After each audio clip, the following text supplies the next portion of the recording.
Introduction au contrôle non destructif, la métallographie. Contrairement aux autres vidéos, la préparation métallographique ne fait pas partie des contrôles non destructifs. En effet, on prélève un échantillon sur la pièce initiale. Cet échantillon, on va faire une attaque à sa surface pour pouvoir l'analyser. La métallographie est une technique consistant à déterminer la structure d'un métal en l'observant avec un microscope optique. On peut y déterminer, selon les cas, la taille et la forme des cristallites, des grains, la répartition des phases, la direction des lignes de glissement dans le cas d'un échantillon déformé. Pour avoir des informations sur la microstructure, il faut généralement une préparation soigneuse qui comporte plusieurs étapes. La première étape est l'enrobage.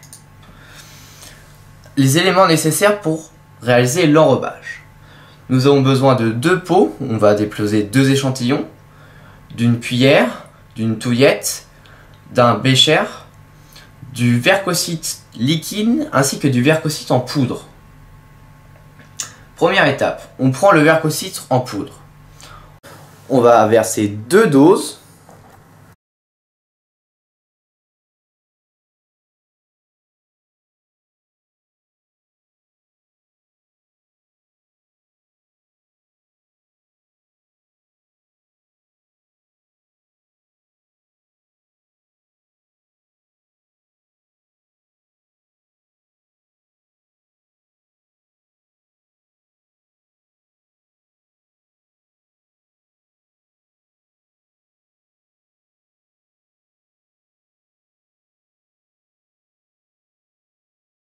Ensuite, nous allons verser une dose de vercocite liquide.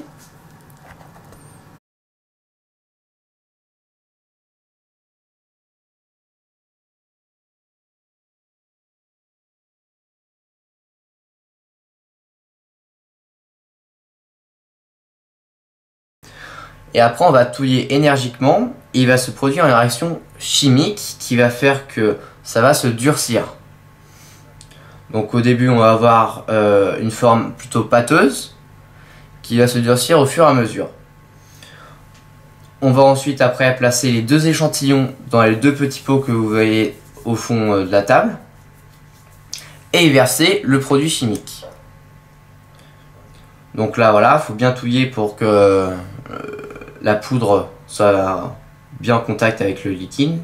Et vous voyez que dès le début, on a quelque chose qui commence à devenir pâteux.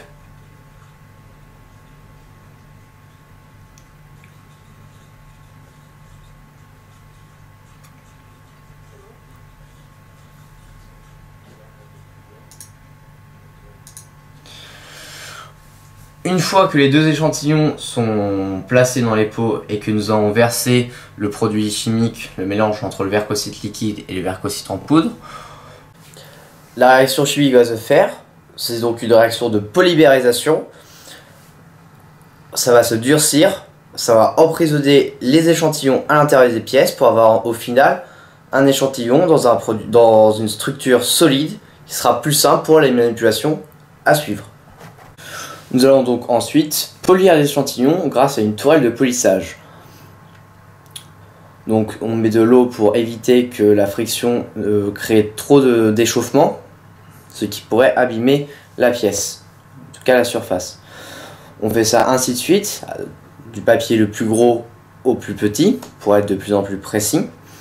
Et ensuite on va utiliser une autre tourelle de polissage, cette fois-ci le tapis est en tissu et on va asperger de la pâte de diamant de 6 microns, puis 3 microns, puis 1 micron. La pièce sera donc polie jusqu'à 1 micron.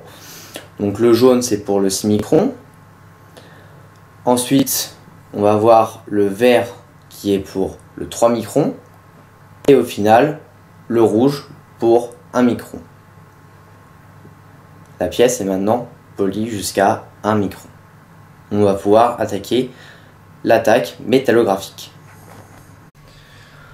Alors, ensuite on va faire une attaque métallographique. Qu'est-ce que c'est? On va tremper l'échantillon dans une solution et en fait il y aura une réaction chimique qui va se faire et qui va pouvoir du coup, au microscope, on va voir toute la structure de l'échantillon. Donc il faut bien penser à nettoyer à l'alcool et à le faire sécher pour qu'il n'y ait aucune trace d'eau. L'eau, c'est juste pour nettoyer le produit, et après on passe de l'alcool, on sèche et le matériau est extrêmement propre. On passe ensuite le matériau dans un microscope et on va pouvoir relever la structure du matériau. Donc là, la manipulation que nous exercions, c'est pour que la pièce soit droite par rapport à l'objectif et qu'on n'ait pas du coup de reflet, ou qu'on puisse bien observer directement la structure du matériau. Et comme vous pouvez le voir sur l'ordinateur, nous avons la structure du matériau. On peut se déplacer à l'intérieur pour voir s'il y a éventuellement des petits défauts ou des anomalies sur la structure.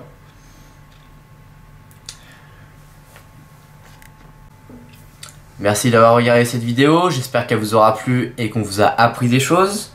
Je tiens à remercier l'unité de Chartres, sans qui nous n'aurons pas pu faire ces vidéos, ainsi que Monsieur Devers, notre tuteur de projet. En effet, ces vidéos ont été faites dans le cadre d'un projet de fin d'année de DUT GIM, Génie Industriel et Maintenance. Si vous avez des questions ou si vous avez remarqué des anomalies, n'hésitez pas à les mettre en commentaire, je vous répondrai au plus vite. Merci à tous, au revoir.